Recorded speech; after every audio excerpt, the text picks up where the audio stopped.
ನಮ್ಮ ಆಫೀಸಿಗೆ ಹೊಸ ಮ್ಯಾನೇಜರ್ ಬಂದಿದ್ದಾರೆ. ಇಲ್ಲಿಯೇ ನಮ್ಮ ಮನೆಗೆ ಹತ್ತಿರದಲ್ಲಿಯೇ ಇದ್ದಾರೆ. ಹಾಗೆಯೇ ನನ್ನ ಮಾತಾಡಿಸಲು ಬಂದಿದ್ದಾರೆ ಎಂದು ರೂಮ್ನಲ್ಲಿದ್ದ ತಾಯಿಗೆ ಹೇಳಿದಳು. ಚಂದ್ರಕಾಂತ ಮಾತು ಕೇಳಿದ ಕೂಡಲೇ ರೂಪಾದೇವಿ ಸರ್ರನೆ ಎದ್ದು ಬಂದರು. ಮುಖದ ತುಂಬ ನಗುವನ್ನು ತಂದುಕೊಂಡು ವಿನೀತರಂತೆ ಹೇಳಿದರು, ಓ ನೀವಾ? ನಿಮ್ಮ ವಿಷಯ ಚಂದ್ರಕಾಂತ 15 ದಿನದಿಂದ ಹೇಳುತ್ತಲೇ ಇದ್ದಾಳೆ. ನಿಮ್ಮ ಬಗ್ಗೆ ಅವಳು ಹೇಳದೆ ಮಾತಾಡದ ದಿನವಿಲ್ಲ. ಸರಿಯಾಗಿ ಊಟನೇ ಮಾಡಿಲ್ಲ.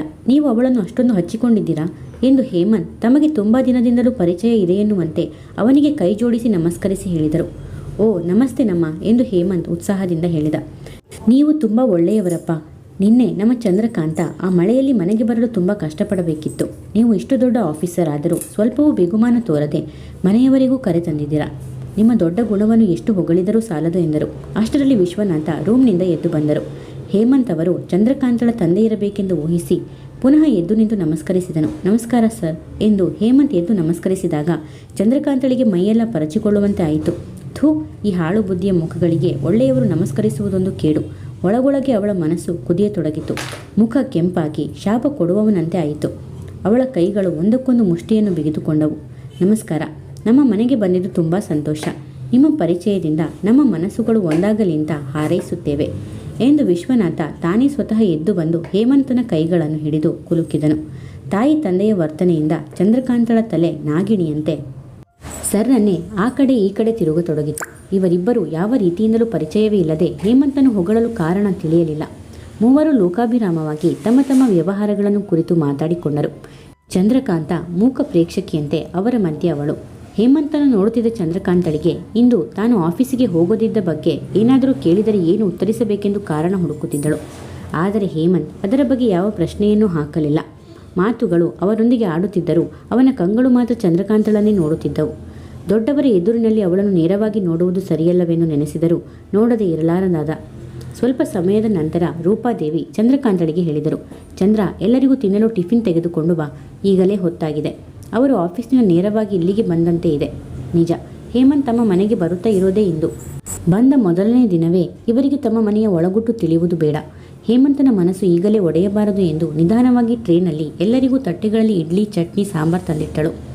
ಹೇಮಂತ್ಗೆ ಸ್ವಲ್ಪ ಒತ್ತಾಯದಿಂದ ಇನ್ನೂ ಒಂದೆರಡು ಇಡ್ಲಿ ಹಾಕಿ ಚಟ್ನಿ ಬಡಿಸಿದಳು. ಕಾಫಿಯನ್ನು ತಂದುಕೊಟ್ಟಳು. ಎಲ್ಲ ಮುಗಿದಾದ ನಂತರ ಹೇಮಂತ್ ಹೊರಡಲು ಎದ್ದು ನಿಂತ. ಅಮ್ಮ, ನಾನು ಡಾಕ್ಟರ್ ಶಾಪ್ಗೆ ಹೋಗಿ ಬರುತ್ತೇನೆ ಎಂದು ತಾನು ಸರ್ರನೆ ಇದ್ದಳು. ಚಂದ್ರಕಾಂತ, ಬನ್ನಿ, ನಿಮಗೆ ಡಾಕ್ಟರ್ ಶಾಪ್ಗೆ ಡ್ರಾಪ್ ಕೊಡುತ್ತೇನೆ. ಇಂದು ನಿನ್ನೆಯ ವಾತಾವರಣವೇ ಇದೆ. ನೀವು ಚಳಿಯಲ್ಲಿ ತಿರುಗಿದರೆ ಮತ್ತೆ 1 ತಿಂಗಳು ಮಲಗಬೇಕಾಗುತ್ತದೆ ಎಂದು ತನ್ನ ಜೊತೆ ಕಾರಿನಲ್ಲಿ ಬರಲು ಆಹ್ವಾನಿಸಿದನು. ಚಂದ್ರಕಾಂತಳ ತಾಯಿ ತಂದೆ ಏನಾದರೂ ಆಕ್ಷೇಪಿಸುತ್ತಾರಾ ಅಂತ ಮನದಲ್ಲಿಯೇ ಅಳುಕುತ್ತಿದ್ದ. ಆದರೆ ಅವನ ಕಲ್ಪನೆ ತಪ್ಪೆನ್ನುವಂತೆ ವಿರೋಧಿಸುವ ಬದಲು ಚಂದ್ರಕಾಂತಳಿಗೆ ಒತ್ತಾಯ ಮಾಡಿದರು. ಬೇಡ ಬಿಡಿ ಸರ್, ಇಲ್ಲಿಯೇ 4 ಹೆಜ್ಜೆ ಹಾಕಿದರೆ ಶಾಪ್ ಸಿಗುತ್ತದೆ. ನಿಮಗೆ ಯಾಕೆ ಅಂತ ತೊಂದರೆ ಎಂದು ಸಂಕೋಚದಿಂದ ಹೇಳಿದಳು. ಚಂದ್ರ, ಡಾಕ್ಟರ್ ಶಾಪ್ ತುಂಬ ದೂರ ಇದೆ. ಅವರು ಅಷ್ಟು ಆತ್ಮೀಯರಾಗಿ ಕರೆಯುವಾಗ ನೀ ಯಾಕಮ್ಮ ಬೇಡ ಅಂತ ಹೇಳುತ್ತೀಯಾ? ಹೋಗಿ ಬಾ ಚಂದ್ರ, ಹೋಗಿ ಬಾ. ಇಲ್ಲೇ ತಾನೇ, ಬೇರೆ ಎಲ್ಲಿಗಾದರೂ ಹೋಗಬೇಕಾದರೆ ಯೋಚಿಸಬೇಕು. ನಿನ್ನ ಆಫೀಸ್ನವರು 5 ನಿಮಿಷ ಹೋಗಿ ಬಾ ಎಂದರು ಎಂದು ರೂಪಾಳ ಜೊತೆ ವಿಶ್ವನಾಥರು ಧ್ವನಿಗೂಡಿಸಿದರು. ಈಗ ಚಂದ್ರಕಾಂತಳಿಗೆ ಅಡ್ಡಕತ್ತರಿಯಲ್ಲಿ ಸಿಕ್ಕಂತೆ ಆಯಿತು. ದೂರನೆಂದು ಅವರ ಕಡೆಗೆ ನೋಡಿದಳು. ಚಂದ್ರಕಾಂತಳಿಗೆ ಹೆಚ್ಚಿನ ಜ್ವರವೇನೂ ಬಂದಿರಲಿಲ್ಲ. ಒಮ್ಮೆ ಚಳಿಯಾಗಿ ನಿಂತು ಬಿಟ್ಟಿತ್ತು. ಡಾಕ್ಟರ್ ಬಳಿ ಹೋಗಬೇಕೆಂದೇನೂ ಇರಲಿಲ್ಲ. ಆದರೆ ಮನೆಯಲ್ಲಿರಲು ಅವಳಿಗೆ ಏಕೋ ಇಷ್ಟವಾಗಲಿಲ್ಲ. ಹಾಗೆಂದು ಹೊರಗೆ ಹೊರಡೋಣವೆಂದುಕೊಂಡರೆ ಹೇಮಂತ್ ಸಿಗಬೇಕಾ? ದೇವರು ತನ್ನನ್ನು ಎಲ್ಲ ಕಡೆಯಿಂದಲೂ ಒಂದೊಂದು ರೀತಿಯಲ್ಲಿ ಇಕ್ಕಟ್ಟಿನಲ್ಲಿ ಸಿಕ್ಕಿಸುತ್ತಾನೆ. ಚಂದ್ರಕಾಂತ ಮೌನವಾಗಿ ನಿಂತಿದ್ದು ನೋಡಿ, ಬನ್ನಿ ಹೋಗೋಣ, ಈಗಲೇ ಲೇಟಾಗಿದೆ. ಮತ್ತೆ ನಾನು ಎಲ್ಲಿಗೂ ಸ್ವಲ್ಪ ಹೋಗಬೇಕಾಗಿದೆ ಎಂದನು. ಓಕೆ, 5 ನಿಮಿಷ ಎಂದು ಒಳಗೆ ಹೋದ ಚಂದ್ರಕಾಂತ ಸ್ವೆಟರ್ ಧರಿಸಿ ಕೈಯಲ್ಲಿ ಪರ್ಸ್ ಹಿಡಿದು ಬಂದಳು. ಹೋಗುವಾಗ ತಾಯಿ ತಂದೆಗೆ ಹೋಗಿ ಬರುತ್ತೇನೆಂದು ಹೇಳಲಿಲ್ಲ. ಹೇಮಂತ್ ಕಾರಿನ ಬಾಗಿಲು ತೆರೆದೊಡನೆ ಹತ್ತಿ ಕುಳಿತಳು. ಚಂದ್ರಕಾಂತ ಹಿಂದಿನ ದಿನ ತಾನು ಹೇಳಿದ ವಿಷಯದ ಬಗ್ಗೆ ಏನೂ ಯೋಚಿಸಿಲ್ಲ. ಮನೆಯಲ್ಲಿನ ಹಿರಿಯರಿಗೂ ಏನೂ ಹೇಳಿಲ್ಲ ಅಂತ ಅನಿಸುತ್ತದೆ. ಅಬ್ಬಾ, ಅಂತಹ ಅನಾರೋಗ್ಯವೇನೂ ಇಲ್ಲ. ಇವಳು ಬೆಳಿಗ್ಗೆ ಆಫೀಸಿಗೆ ಬರೆದಿದ್ದಕ್ಕೆ ತಾನೇನೂ ಊಹಿಸಿದ್ದೆ. ಹಿಂದಿನ ದಿನ ತಾನು ಒಗ್ಗಟ್ಟಾಗಿ ಮಾತಾಡಿದ್ದಕ್ಕೆ ಚಂದ್ರಕಾಂತ ಅಪಾರ್ಥ ಮಾಡಿಕೊಂಡಿರಬಹುದು ಎಂದು ಊಹಿಸಿದ್ದೆ. ಅದೇನೂ ಇಲ್ಲ. ನಿಜ, ತಾನು ಪ್ರೇಮಿಸುತ್ತಿರುವುದರ ಬಗ್ಗೆ ಹೇಳಿದೆ. ನಾನು ಅವಳಿಗೆ ಇಷ್ಟವಾದರೂ ತಕ್ಷಣ ತಾಯಿ ತಂದೆಯ ಬಳಿ ಹೇಗಂತ ಹೇಳಿಕೊಳ್ಳುತ್ತಾಳೆ? ಪ್ರೇಮದಲ್ಲಿ ಮುಳುಗಿದರೆ ಆಗ ಹೇಳಬಹುದು. ಇಷ್ಟಕ್ಕೂ ಇವಳ ಮನಸ್ಥಿತಿಯ ಬಗ್ಗೆ ತನಗೇನು ಗೊತ್ತಿದೆ? ನಿನ್ನೆ ಏನೋ ಉತ್ಸಾಹದಿಂದ ಇದ್ದಿದ್ದನ್ನು ತಾನು ಬೇರೊಂದು ರೀತಿಯಲ್ಲಿ ಊಹಿಸಿರಬಹುದು. ಈಗ ಏನು? ಹೇಮಂತ್ ಚಂದ್ರಕಾಂತಳ ಬಗ್ಗೆ ಯೋಚಿಸುತ್ತಿದ್ದರೆ ಚಂದ್ರಕಾಂತ ಹೇಮಂತ್ನನ್ನು ತನ್ನ ತಂದೆ ತಾಯಿ ಎನಿಸಿಕೊಂಡವರು ನಡೆದುಕೊಂಡ ರೀತಿಯನ್ನು ನೆನೆಸಿಕೊಳ್ಳುತ್ತಿದ್ದಳು. ಹೇಮಂತ್ನಿಗೆ ಚಂದ್ರಕಾಂತ ಮೌನವಾಗಿ ಕುಳಿತಿದ್ದು ನೋಡಿ ಏಕಾಂತ ಅಸಹ್ಯವಾಯಿತು. ಏನಾದರೂ ಮಾತಾಡಬೇಕೆಂದು ಅನಿಸಿತು. ಚಂದ್ರಕಾಂತ, ಡಾಕ್ಟರ್ ಶಾಪ್ ಎಲ್ಲಿದೆ ಅಂತ ನೀನೇ ಹೇಳಬೇಕು. ತುಂಬ ಜ್ವರ ಬಂದಿತ್ತಾ? ಮೃದುವಾಗಿ ಪ್ರಶ್ನಿಸಿದ. ಆದರೆ ಚಂದ್ರಕಾಂತಳಿಗೆ ಗಾಯದ ಮೇಲೆ ಬರೆ ಇಟ್ಟಂತೆ ಆಯಿತು. ಅವನ ಮಾತಿನಲ್ಲಿ ಅನುರಾಗ, ಜೇನಿನ ಹೊಳೆ ಹರಿದು ಬಂದಿತ್ತು.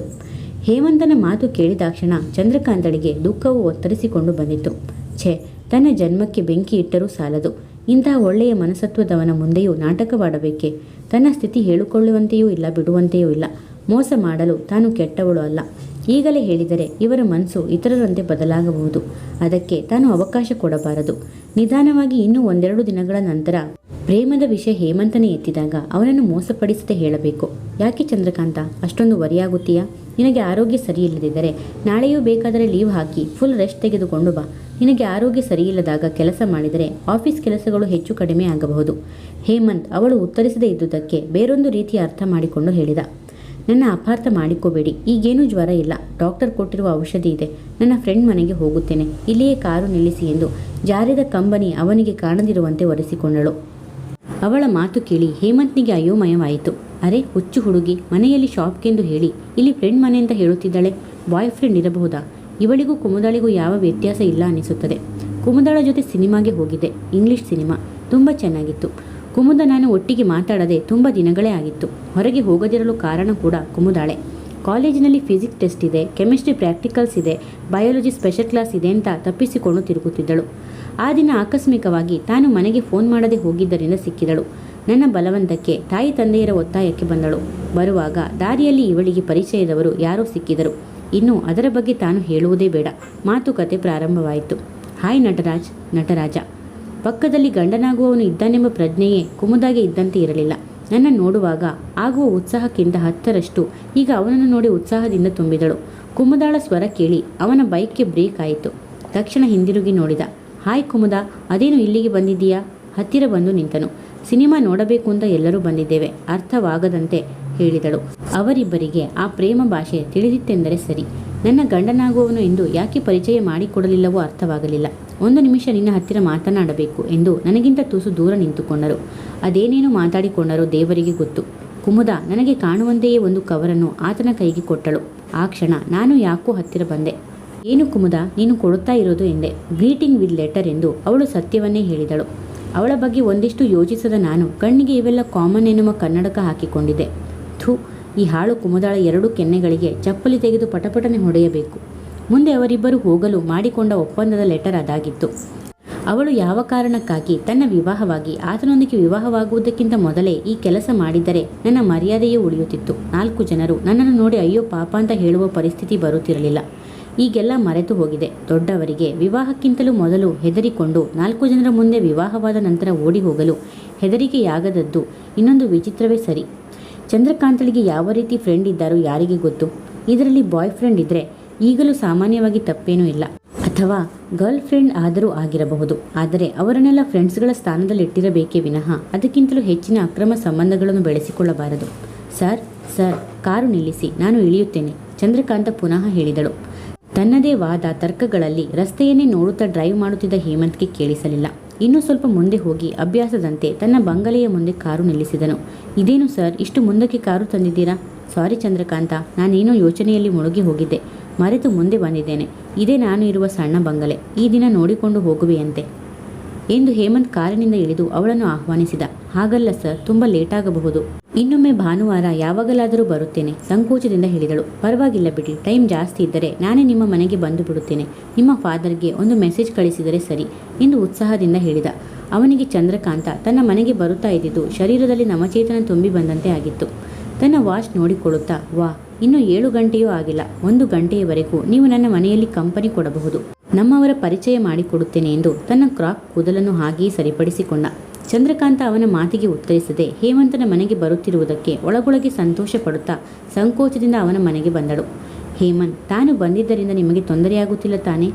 ಅಂದರೆ ಆಫೀಸ್ ಬಿಟ್ಟ ಕೂಡಲೇ ನಿಮ್ಮ ಪ್ರೈವಸಿಗೆ ಏನಾದರೂ ಭಂಗವಾಯಿತು ಅಂತ ಕೇಳಿದೆ. ಛೇ ಚಂದ್ರಕಾಂತ, ನೀವು ನನ್ನ ಅರ್ಥ ಮಾಡಿಕೊಂಡಿರುವುದು ಇಷ್ಟೇನಾ ಎಂದು ಹೇಮಂತ್ ಕೇಳಿದಾಗ ಅವಳಿಗೆ ಹೇಗೋ ಆಯಿತು. ಅವನ ಮುಖ ನೋಡಿದವಳಿಗೆ ಅನ್ನಿಸಿತು, ತನ್ನನ್ನು ಇಷ್ಟೊಂದು ಪ್ರೀತಿಸುವ ವ್ಯಕ್ತಿಯನ್ನು ತಾನು ಕೇಳಬಾರದ ಪ್ರಶ್ನೆ. ಇಲ್ಲ ಹೇಮಂತ್, ನಿಮ್ಮ ಮನಸ್ಸು ನೋಯಿಸಿದೆ ಅಂತ ತಿಳಿಯುತ್ತೇನೆ. ಐ ಆಮ್ ಸಾರಿ ಎಂದು ಸರ್ರನೆ ಅವನ ಕೈಗಳನ್ನು ಕಣ್ಣಿನ ಹತ್ತಿರ ತೆಗೆದುಕೊಂಡು ಹೋದಳು. ಅವಳ ವರ್ತನೆಗೆ ಹೇಮಂತ್ಗೂ ಹೃದಯ ತುಂಬಿ ಬಂತು. ಅವನು ಅದೇ ರೀತಿಯಲ್ಲಿ ಫೀಲ್ ಆಗುತ್ತಿದ್ದ. ಚಂದ್ರಕಾಂತ ದೀರ್ಘವಾಗಿ ಉಸಿರಾಡುತ್ತಾ ಒಳಗೆ ಬಂದಳು. ಬಂಗಲೆ ಸಣ್ಣದಾಗಿತ್ತಾದರೂ ನೀಟಾಗಿತ್ತು. ಹಾಲ್ಗೆ ಬಂದ ಕೂಡಲೇ ಕಂಡಿತು ದೊಡ್ಡದಾದ ಒಂದು ಫ್ರೇಮ್ ಹಾಕಿದ ಕಪ್ಪು ಬಣ್ಣದ ಫೋಟೋ. ಅದರಲ್ಲಿ 2 ಬೊಂಬೆಗಳನ್ನು ಹಾಕಿ ವಿಶ್ ಯು ಮ್ಯಾರಿಡ್ ಲೈಫ್ ಎಂದು ವಕ್ರವಕ್ರವಾಗಿ ಬರೆದಿದ್ದರು. ಅದನ್ನು ನೋಡುತ್ತಿದ್ದ ಚಂದ್ರಕಾಂತಳನ್ನು ನೋಡಿ ಹೇಮಂತ್ ಮೃದುವಾಗಿ ನಗುತ್ತಾ ಹೇಳಿದ, ಏನು ಚಂದ್ರ, ಆ ವರ್ಡ್ ಅಷ್ಟೊಂದು ಚೆನ್ನಾಗಿದೆಯಾ? ಹಾಂ, ಹಾಗೇನೂ ಇಲ್ಲ, ಸುಮ್ಮನೆ ನೋಡಿದೆ. ನಿಮ್ಮ ಸಿಸ್ಟರ್ ಮ್ಯಾರೇಜ್ಗೆ ಫ್ರೆಂಡ್ಸ್ ಯಾರಾದರೂ ಕೊಟ್ಟಿದ್ದಾ? ನನ್ನ ಸಿಸ್ಟರ್ ಮ್ಯಾರೇಜ್ಗೆ ಅಲ್ಲ ಚಂದ್ರಕಾಂತ, ನನ್ನ ಎಕ್ಸ್ ವೈಫ್ಗೆ ಅವಳ ಕಡೆಯವರು ಬುದ್ಧಿ ಇಲ್ಲದೆ ಪ್ರೆಸೆಂಟ್ ಮಾಡಿದ್ದು ಎಂದು ಈಗ ಗಂಭೀರವಾಗಿ ಹೇಳಿದ. ಇಷ್ಟು ಸಮಯವೂ ನಗುತ್ತಿದ್ದ ಅವನ ಮುಖ ಸಣ್ಣದಾಗಿತ್ತು. ಹೇಮಂತ್ನ ಮಾತುಗಳನ್ನು ಕೇಳಿದ ಚಂದ್ರಕಾಂತಳಿಗೆ ತನ್ನ ಪಕ್ಕದಲ್ಲಿ ಮಿಂಚು ಸಿಡಿಲು ಹರಿದು ಶರೀರವಿಡೀ ನಡುಗುವಂತೆ ಆಯಿತು. ಭೀಕರ ಮೋಡಗಳ ಶಬ್ದ, ಗುಡುಗು ಕಿವಿಗೆ ಬಿದ್ದಂತೆ ಆಗಿ ಕಿವುಡಾದಳು.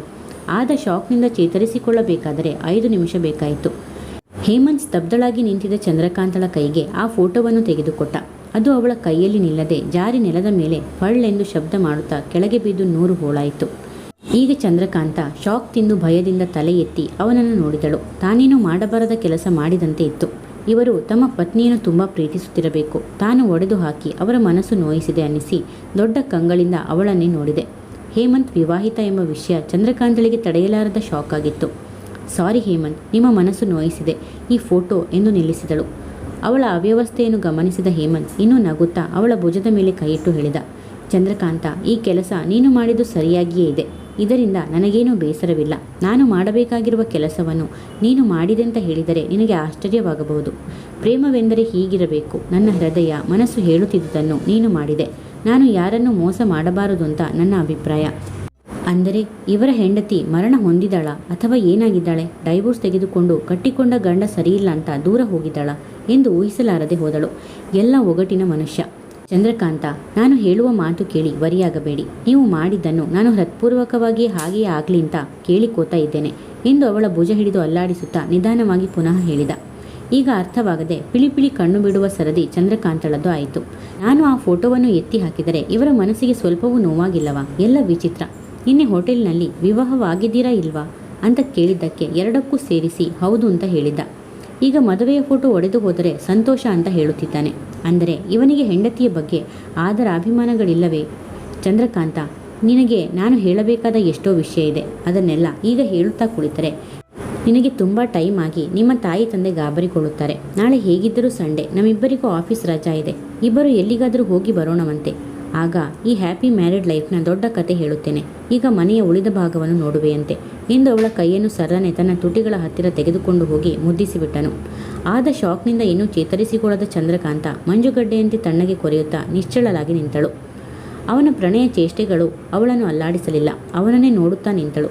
ತನ್ನನ್ನು ನೋಡುತ್ತಿದ್ದ ಚಂದ್ರಕಾಂತಳ ಕಂಗಳನ್ನು ಅಲ್ಲಾಡಿಸಲು ಬಿಡದೆ ಹೇಮಂತ್ ನುಡಿದ, ಚಂದ್ರಕಾಂತ, ಈ ವಿಷಯ ಕೇಳಿದ ಕೂಡಲೇ ನೀನು ಇದೇ ರೀತಿ ನಿಶ್ಚಲನಂತೆ ಆಗುತ್ತೀಯಾ ಅಂತ ಮೊದಲನೇ ದಿನ ನಿನ್ನ ಪ್ರೀತಿಸುತ್ತಿದ್ದೇನಂತ ಹೇಳಿದಾಗಲೇ ಊಹಿಸಿದೆ. ಆದ್ದರಿಂದ ನನಗೇನು ಆಶ್ಚರ್ಯವಿಲ್ಲ ಬಿಡು. ನಾಳೆ ನಾನು ಹೇಳಿದ ವಿಷಯಗಳನ್ನು ಕೇಳಿದ ನಂತರ ನಿನ್ನ ನಿರ್ಣಯ ಹೇಗೆ ಇರುತ್ತದೆ ಅಂತ ನಾನು ಊಹಿಸಿಕೊಳ್ಳಲಾರೆ. ಅದು ನಿನಗೆ ಬಿಟ್ಟಿದ್ದು. ಚಂದ್ರಕಾಂತಳಿಗೆ 1 ವಾರದಿಂದ ಇರುವ ಉತ್ಸಾಹ ಇಂದು ಹೇಮಂತನ ವಿಷಯ ತಿಳಿದಾಕ್ಷಣ ಇನ್ನು ಜರ್ರನೆ ಹಿಡಿದು ಹೋಯಿತು. ಮೊದಲೇ ನೊಂದಿದ್ದ ಅವಳ ಮನಸ್ಸನ್ನು ಮತ್ತೆ ಹೇಮಂತ್ ಗೀಚಿ ರಕ್ತದಿಂದ ಕೆಂಪೇರುವಂತೆ ಮಾಡಿದ. ಕಂಬನಿ ಜಿನುಗಿತು. ಅವಳ ರೆಪ್ಪೆಯಂಚಿನಲ್ಲಿ ಜಿನುಗಿದ ನೀರನ್ನು ನೋಡಿ ಹೇಮಂತ್ ಊಹಿಸಿದ. ತನ್ನ ಪ್ರೇಮಕ್ಕೆ ಓಗೊಟ್ಟಿದ್ದಾಳೆ, ಅದಕ್ಕೆ ತಾನು ಮೋಸ ಮಾಡಿದೆ ಅಂತ ಊಹಿಸಿ ನೊಂದಿದ್ದಾಳೆ ಎಂದು ಅವಳನ್ನು ಸಮಾಧಾನಪಡಿಸಲು ಎಡಗೈಯಿಂದ ಅವಳ ನಡುವನ್ನು ಬಳಸಿ ತನ್ನ ನೋಡುತ್ತಿದ್ದ ಕಂಗಳ ಕಂಬನಿ ಒರೆಸಿದ. ನಿಜ, ಚಂದ್ರಕಾಂತ ತನ್ನನ್ನು ಪ್ರೀತಿಸುತ್ತಿದ್ದಾಳೆ. ನಿಜ ಹೇಳಿ ತನ್ನವಳನ್ನಾಗಿ ಮಾಡಿಕೋಬೇಕು. ಅಷ್ಟರಲ್ಲಿ ರಾಮು ಬಿಸಿ ಬಿಸಿಯಾದ ಕಾಫಿ ತಂದನು. ಬಾ ಚಂದ್ರಕಾಂತ, ಕುಳಿತುಕೋ, ಕಾಫಿ ತೆಗೆದುಕೋ, ಚಳಿ ದೂರವಾಗುತ್ತದೆ ಎಂದು ಅವಳಿಗೂ ಕೂರಲು ಹೇಳಿ ತಾನು ಕುಳಿತುಕೊಂಡ. ಚಂದ್ರಕಾಂತಳಿಗೆ ಈಗ ಅದೊಂದು ಬಿಟ್ಟರೆ ಬೇರೆ ದಾರಿ ಇರಲಿಲ್ಲ. ಅವನಿಂದ ತುಸು ದೂರ ಕುಳಿತಳು. ಏನೇ ಆದರೂ ಅವನು ವಿವಾಹಿತ. ತನ್ನವನು ಆಗುತ್ತಾನೆಯೋ ಇನ್ನೂ ತಿಳಿಯದು. ಏನಾದರೂ ಮಾತಾಡು ಚಂದ್ರಕಾಂತ ಎಂದು ಮಾತಿಗೆ ತಾನೇ ಪ್ರೋತ್ಸಾಹಿಸಿದನು. ಅವಳ ಮನಸ್ಸಿನ ನೋವು ತಿಳಿದಿದ್ದ ಹೇಮಂತ್ ತಮ್ಮಿಬ್ಬರ ಮಧ್ಯೆ ಇನ್ನೊಬ್ಬರು ಇರಬೇಕೆಂದು ಅನ್ನಿಸಿ ಟಿವಿ ಆನ್ ಮಾಡಿದ. ನೀವು ಯಾವ ಚಾನಲ್ ಹೆಚ್ಚಾಗಿ ನೋಡುತ್ತೀರಾ? ಬೇಡದ ವಿಷಯ ತೆಗೆದುಕೊಂಡ. ಚಂದ್ರಕಾಂತ ತನ್ನನ್ನು ಸ್ವಲ್ಪ ಸುಧಾರಿಸಿಕೊಂಡು ಇದೆಂತ ಪರ್ಟಿಕ್ಯುಲರ್ ಆಗಿ ನೋಡುವುದಿಲ್ಲ, ಯಾವುದಾದರೂ ಸರಿಯೇ ನಿಧಾನವಾಗಿ ಹೇಳಿದಳು. ನಾನು ವಿವಾಹವಾದವನು ಅಂತ ಸಾಕ್ಷಿಗಳೆಲ್ಲ ಸರಿಯಾಗಿಯೇ ಹೇಳುತ್ತದೆ. ಆದರೆ ನೀನು ಕೂಡ ನನ್ನಿಂದ ದೂರಳಾಗಿ ಬಿಟ್ಟೆ. ನನ್ನ ಹೆಂಡತಿ ಇದ್ದರೂ ನಿನ್ನ ಮನೆಗೆ ಕರೆಯುತ್ತಿದ್ದೆ. ಆದರೆ ಪ್ರೇಮ, ಪ್ರೀತಿ, ವಿವಾಹದ ಬಗ್ಗೆ ಮಾತಾಡುತ್ತಿರಲಿಲ್ಲ. ನನ್ನ ಅರ್ಥ ಮಾಡಿಕೊಂತ ಕೇಳಿಕೋತಾ ಇದ್ದೇನೆ. ಪುನಃ ಹೇಮಂತನೇ ಮಾತಾಡಿದ. ನಿನ್ನ ಮೋಸ ಮಾಡಬೇಕೆನ್ನುವ ಯಾವ ಕೆಟ್ಟ ಉದ್ದೇಶವೋ ನನ್ನ ಮನಸ್ಸಿನಲ್ಲಿ ಇಲ್ಲ. ನಾನು ಪರಸ್ತ್ರೀ ಕಾಮುಕನೂ ಅನೈತಿಕ ಸಂಬಂಧಗಳನ್ನು ಇಷ್ಟಪಡುವವನೂ ಅಲ್ಲ. ಅವನ ಮಾತಿನಿಂದ ನೊಂದ ಚಂದ್ರಕಾಂತ ನಿಧಾನವಾಗಿ ಹೇಳಿದಳು, ಸಾರಿ, ನಾನು ಅದನ್ನೆಲ್ಲ ಯೋಚಿಸುತ್ತಿಲ್ಲ. ನಿಮ್ಮ ದ್ವಂದ್ವ ಮಾತಿನ ಅರ್ಥವನ್ನು ಈಗ ಈ ವಿಷಯ ತಿಳಿದ ನಂತರ ನಾನು ಯಾವ ರೀತಿ ಅರ್ಥ ಮಾಡಿಕೊಳ್ಳಬೇಕು ಅಂತ ಚಿಂತಿಸುತ್ತಿದ್ದೇನೆ. ನಾನು ಕತೆ ಹೇಳಿದ ನಂತರ ನೀನೇ ಸರಿಯಾದ ನಿರ್ಣಯ ತೆಗೆದುಕೋ. ಆಗ ನೀನೇ ಅಲ್ಲ, ಯಾವ ದೈವವೇ ಆದರೂ ನನ್ನ ತಪ್ಪು ತಿಳಿಯೋಲ್ಲ ಎಂದು ಕಾಫಿ ಕುಡಿದು ಲೋಟ ಟೇಬಲ್ ಮೇಲಿಟ್ಟ. ಓಕೆ ಸರ್, ನೀವಿಷ್ಟು ಹೇಳಿದ ನಂತರ ನಾನೇನು ಹೇಳೋಕ್ಕೆ ಸಾಧ್ಯ? ಈಗಲೇ ಟೈಮ್ ಆಗಿದೆ, ಹೋಗೋಣವಾ ಎಂದು ಚಂದ್ರಕಾಂತ ನುಡಿದಳು. ಖಂಡಿತವಾಗಿಯೂ ನೀನು ನನ್ನ ಮನೆಯಿಂದ ಹೋಗಬಾರದು, ಬರುತ್ತೇನೆಂತ ಹೇಳಿದರೆ ಸಂತೋಷ. ಅನಂತರ ಇಬ್ಬರ ಮಧ್ಯೆ ಒಂದೆರಡು ನಿಮಿಷ ಮೌನ ನೆಲೆಸಿತ್ತು. ಚಂದ್ರಕಾಂತಳ ಮನೆ ಹತ್ತಿರ ಬರುತ್ತಿದೆ ಎಂದುಕೊಂಡಾಗ ತನಗೆ ತುಸು ದೂರದಲ್ಲಿ ಶಿಲೆಯಂತೆ ಕುಳಿತಿದ್ದ ಅವಳ ಕೈಯನ್ನು ತನ್ನ ಬಿಗಿ ಮುಷ್ಟಿಯಲ್ಲಿ ಹಿಡಿದು ಚುಂಬಿಸಿ ಹೇಳಿದ, ಚಂದ್ರಕಾಂತ, ನನ್ನ ಈ ಎಲ್ಲ ಚೇಷ್ಟೆಗಳಿಗೂ ಸರಿಯಾದ ಅರ್ಥವೇ ನಿನಗೆ ಸಿಗುತ್ತದೆ. ಆದರೆ ಈ ಒಂದು ವಿಷಯದಿಂದ ನಿನಗೆಷ್ಟು ಆಘಾತವಾಗಿದೆ ಎಂತಲೂ ನನಗೆ ಗೊತ್ತು. ನೀನು ಮನಸಾರೆ ಪ್ರೀತಿಸಿದ ವ್ಯಕ್ತಿ ಇಷ್ಟೊಂದು ನಯವಂಚಕನ ಎಂದು ಚಿಂತಿಸುತ್ತಿದ್ದೀಯಲ್ಲವಾ? ಅದಲ್ಲ ಹೇಮಂತ್, ನನ್ನ ಪಾಲಿಗೆ ವಿಧಿ ಏಕೆ ಕ್ರೂರವಾಗಿದೆ ಅಂತ ಯೋಚಿಸುತ್ತಿದ್ದೇನೆ. ಅಂದರೆ ನಾನು ಮೋಸ ಮಾಡಿಲ್ಲಂತ ಹೇಳುತ್ತೀಯಾ? ನಿಮ್ಮ ಪ್ರಮೇಯವಿಲ್ಲದೆ ನನ್ನ ಜೀವನದ ಕೊರತೆಯ ಬಗ್ಗೆ ಹೇಳುತ್ತಿದ್ದೇನೆ. ನಿನ್ನ ನೋವಿನ ಬಗ್ಗೆಯೂ ಹೇಳಿಕೊ, ಇದರಿಂದ ನಿನ್ನ ಮನಸ್ಸಿಗೆ ಪರಿಹಾರವಾಗಬಹುದು. ನಿಜ ಹೇಮಂತ್, ನನ್ನ ಅರ್ಥ ಮಾಡಿಕೋತಾ ಇದ್ದೀರಾ ಅಂತ ನಾನು ನಂಬಿದ್ದೇನೆ ಎಂದು ಚಂದ್ರಕಾಂತ ಶೂನ್ಯದತ್ತ ನೋಡುತ್ತಾ ಹೇಳಿದಳು. ಓಕೆ, ನಾಳೆ 4 ಗಂಟೆಗೆ ಬರುತ್ತೇನೆ ಚಂದ್ರಕಾಂತ. ನೀನು ನಿಜವಾಗಿಯೂ ರೆಡಿಯಾಗಿರಬೇಕು. ನಾನು ನನ್ನ ವಿಷಯ ಹೇಳಿದ ನಂತರ ನೀನು ನಿನ್ನ ವಿಷಯವನ್ನು ಹೇಳಿಕೊ. ನಮ್ಮಿಬ್ಬರ ವಿಷಯ ಒಬ್ಬರಿಗೊಬ್ಬರು ತಿಳಿದುಕೊಂಡ ನಂತರ ನಾವು ಮುಂದೆ ಜೀವನದಲ್ಲಿ ಒಂದಾಗಿ ನಡೆಯಬೇಕೇ ಬೇಡವೇ ಎಂದು ನಾವು ನಿರ್ಣಯ ತೆಗೆದುಕೊಳ್ಳಬಹುದು ಎಂದು ಪುನಃ ಹೇಳಿದ. ನಿನಗೆ ನಾನು ಬೇಡವಾದರೆ ನಾವು ಸ್ನೇಹಿತರಂತೆ ಇರೋಣ. ಸಿಡಿಯುತ್ತಿದ್ದ ತಲೆಯಿಂದ ಚಂದ್ರಕಾಂತ ಹೇಮಂತ್ನತ್ತ ನೋಡಿದಳು. ನಿರ್ಮಲವಾದ ಚಂದ್ರನ ಬೆಳದಿಂಗಳ ಕಿರಣದಲ್ಲಿ ಯಾವ ಅಡೆತಡೆಯೂ ಇರುವುದಿಲ್ಲವೋ ಹಾಗೆಯೇ ಇವನ ಮುಖದ ಕಾಂತಿಯ ತೇಜಸ್ಸಿನಲ್ಲಿ ಯಾವ ತಡೆಯೂ ಕಾಣಲಿಲ್ಲ. ಚಂದ್ರಕಾಂತ ನನ್ನ ಮಾತಿಗೆ ಉತ್ತರ ಕೊಡಲಿಲ್ಲ. ಓಕೆ, ನಾನೇ ನಿಮ್ಮ ಮನೆಗೆ ಬರುತ್ತೇನೆ. ನೀವು ಬರೋದು ಬೇಡ ಅಂತ ಹೇಳುತ್ತಿ. ಅಪ್ಪ ಅಮ್ಮ ಏನಾದರೂ ಹೇಳಬಹುದು ಅಂತಾನಾ?